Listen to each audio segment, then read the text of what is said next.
Hey everybody, welcome to another off-the-shelf board game review. This week we're going to be looking at the expansion to Francis Drake, the expansion which is going to add a 2 and a 6 player variant, and is also going to add 2 mini expansions into the game. You get Montezuma's Legacy, and you get Spain's Revenge. I'm going to go ahead and do a quick tutorial video and then give you my final opinion, kind of assuming at this point that you saw my other video series, you know how to play the game now, and you're just trying to figure out if you want to spend the money for the expansion. The 2 mini expansions for Francis Drake are going to be the easiest things to explain, so I'll go ahead and cover them really quick before I explain to you the differences that you're going to have to play with when you play this game as a 2-player game, because that's going to cause the most variety in the new things, especially with the dummy player that's been included with the game now. The first thing that you're going to see is going to be the Montezuma's Legacy expansion, and what you're going to notice is that the value on each one of these ships has changed now.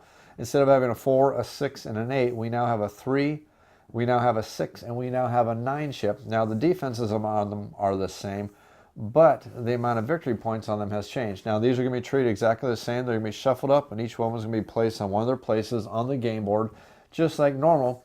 But the other really big change is that you're going to have 3 of these artifacts that are going to be placed on one of the ships instead of the jewels that are normally on it. So the ship that's over here in the 4th section of the board, and only in the 4th area, the other 2 boards, the other 2 ships don't get this change. But the ship that's over here in Area 4, instead of having a jewel on it, which we know is worth 5 victory points in the game, it's actually going to have an artifact on it worth 6 victory points. And instead of getting the jewel, you're going to get the artifact if you happen to be the player who sails that location, manages to sink that ship by having enough cannons. You're going to go ahead and get the artifact, which is going to be worth more victory points in the game. It's only the ship that happens to be in the 4th section that gets it, so the game does come with 3 of these discs, in case 3 players do manage to make it out there to get those extra victory points. That does mean that you can get more victory points from sailing on these ships now, which can make the contention for the ships during the game much stronger now, especially if this ship ends up in the last location, meaning that the ship in Area 4, instead of being worth only 13 victory points, it can now be worth up to 15 victory points, making Area 4 much more contested for these more higher value ships. And if you decide to play with the expansion, you are going to remove the 2, the 4, and the 6 ship from the game, and you are going to replace it with a 3, the 6, and the 9. So if you use this expansion, make sure you completely replace the components in the game with those. The other expansion is going to be Spain's Revenge, which is going to change the strength of the guards in each one of the forts, and it's also going to change the amount of cannons that are protecting each one of these galleons that are going out there on the shipping. And again, if you do include this expansion, these components are going to replace the components in the base game. Now the base game has 2 zeros, a 1, and a 2, but in the expansion we're going to see there's a 0, 1, a 2, and a 3, meaning that if you put this at a location that already requires 2 crew members to take out, it's now going to take 5, meaning that the person, whoever takes control of the governor, is going to have a lot more power to make things a lot more difficult for the other players that they play very smart.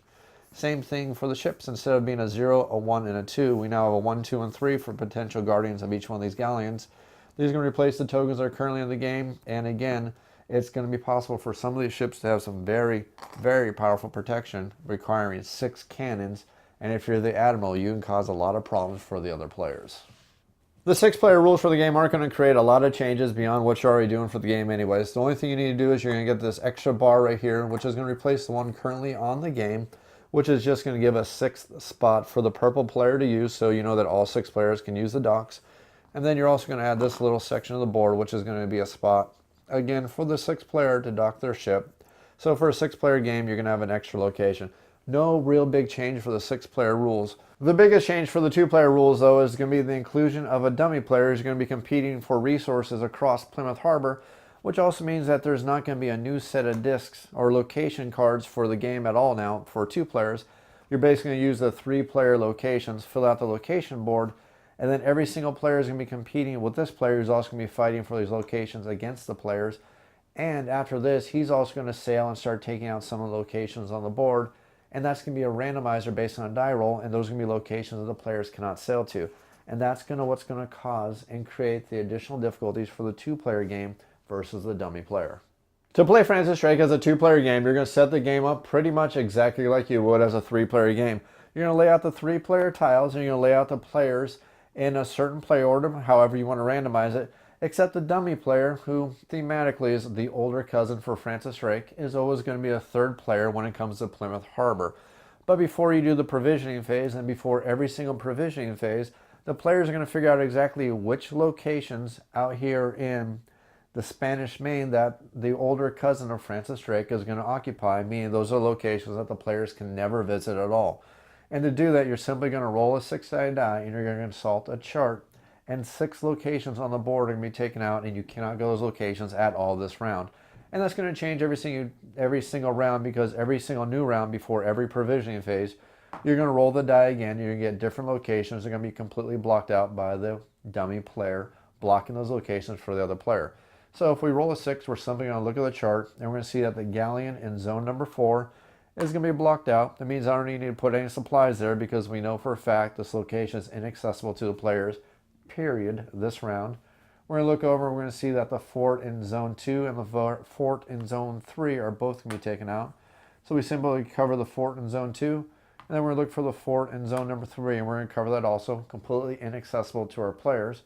We're looking at the town that's going to be in zone number 1, and the zone the town that's in zone number 4 is also going to be completely blocked out. And we're going to see that the trade port that's over here in Santiago de Cuba is going to be completely inaccessible to all our players. So these 6 locations are completely blocked off to our players. They can't access them at all. They can't go there as a second ship or anything. These places are pretty much for this round only. Might as well pretend they don't exist at all. Now, the dummy player has to respect all the rules of the board as normal when you're visiting Plymouth Harbor. That means they can't go backwards on the track. If they happen to land on the Francis Drake spot, they have to spend 2 turns there.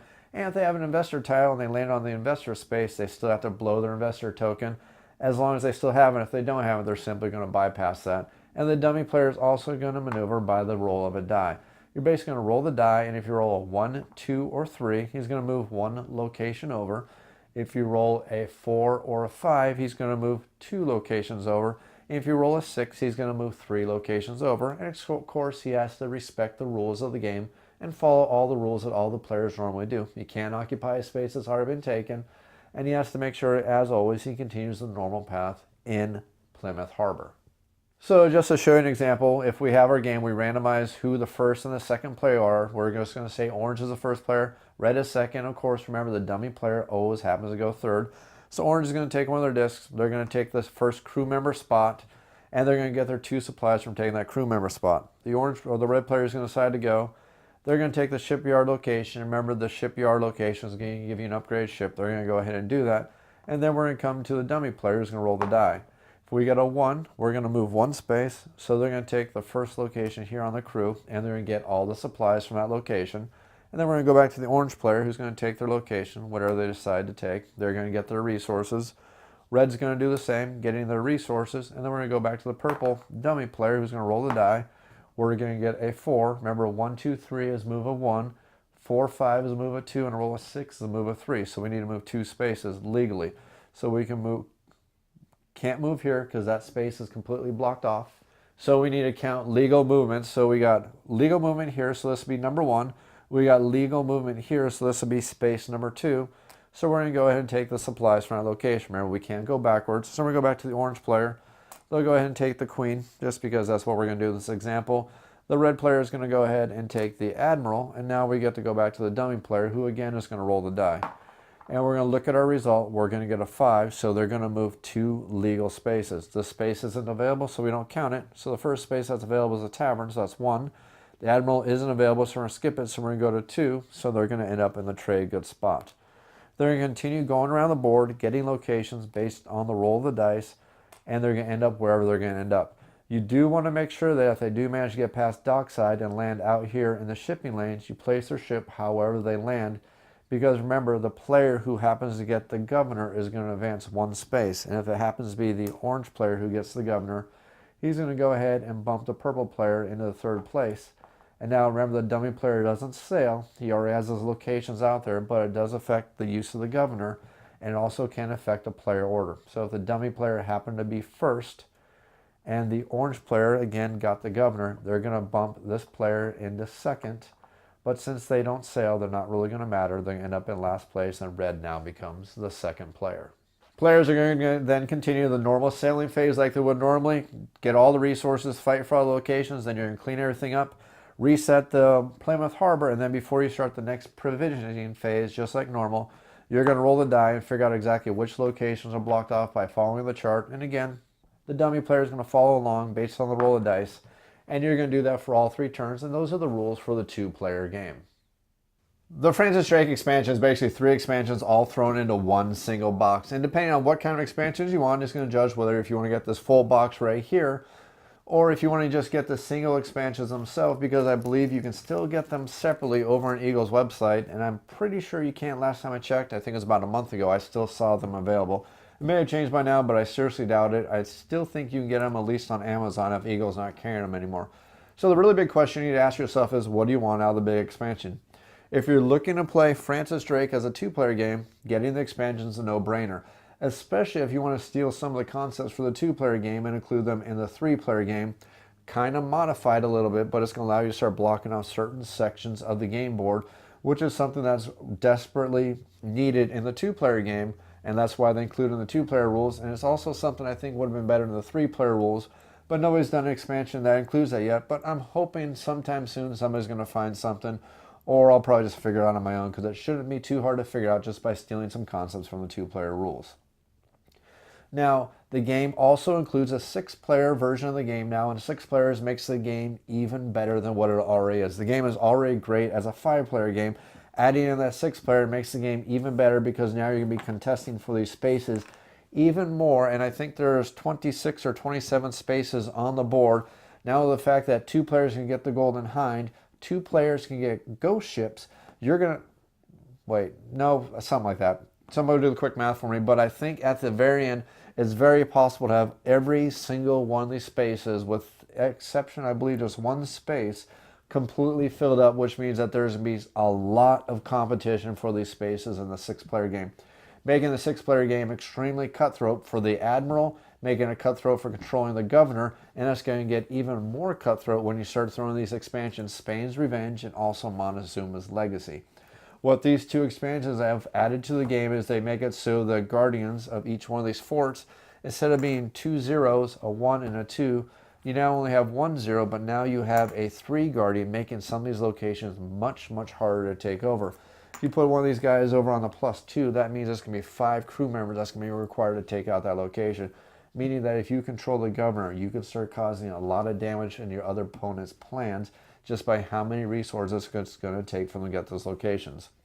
Not only that, they've added more cannons that are going to be protecting each one of the galleons, which means these galleons are going to be much harder to take down too. Now, while they may be worth more money, they're worth up to 15 points now, thanks to these little jewels that are worth 6, plus the 9 that's already on the ship. That means each one of these can be worth up to 15 points, or as little as 9, which is 1 more than what it used to be before. No, it's actually the same as it was before. My math just failed me, but it's still going to be 9.